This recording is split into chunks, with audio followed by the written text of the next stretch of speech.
Doctor Ambedkar Konaseema జిల్లా రామచంద్రాపురం పట్టణం పాత బస్టాండ్ వద్ద సుఖీభవ చారిటబుల్ ట్రస్ట్ ఆధ్వర్యంలో ఉచిత మెగా వైద్య శిబిరం నిర్వహించారు. ఈ వైద్య శిబిరంలో వైద్య నిపుణులు రోగులకు వైద్య పరీక్షలు నిర్వహించి నెలకు సరిపడా మందులు అందించినట్లు ట్రస్ట్ నిర్వాహకులు డాక్టర్ చప్పడి వెంకటేశ్వరరావు తెలిపారు.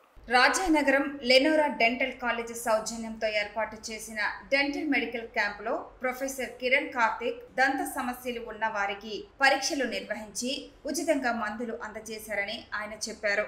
అలాగే ప్రతిరోజు 60 ఏండ్ల పైబడిన వృద్ధులకు 10 రూపాయలు నామమాత్రపు రుసుముతో భోజనం అందిస్తున్నట్లు వెంకటేశ్వరరావు తెలిపారు. సుఖీభవ చారిటబుల్ ట్రస్ట్ అందిస్తున్న సేవా కార్యక్రమాలకు దాతలు ఆర్థిక సహకారం అందించాలని కోరారు.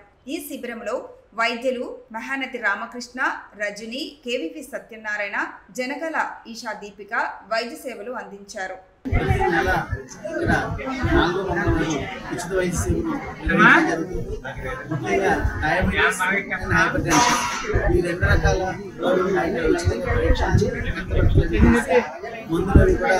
ఈ నెల సరిపడా మందులన్నీ ఉచితంగా ఇవ్వడం జరుగుతుంది. ఇది ఈ ప్రాసెస్ గత 4 సంవత్సరాల నుంచి జరుగుతుంది. ముఖ్యంగా ప్రజలకు చెప్పేది ఏంటంటే ప్రతి ఒక్కరూ వ్యాయామం చేయాలి, క్రమం తప్పకుండా మందులు వేసుకోవాలి. ఈ డయాబెటీస్ వ్యాధి ఉన్న వారు ఖచ్చితంగా డాక్టర్ సలహాలు పాటిస్తూ ఉండాలి. ఉచితంగా అన్నదానం అయితే జరుగుతుంది.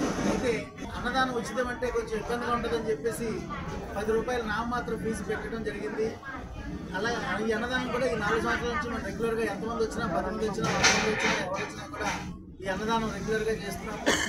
అలాగే ఇంకా మీకు ఇంకా చెప్పాలంటే త్వరలో ఇక్కడ అన్న క్యాంటీన్ కూడా పార్టీ నుంచి ప్రారంభిస్తారు. దాన్ని కూడా ప్రజలు యూటిలైజ్ చేసుకోవాల్సిందిగా మిమ్మల్ని అందరినీ మరీ కోరుచున్నాం.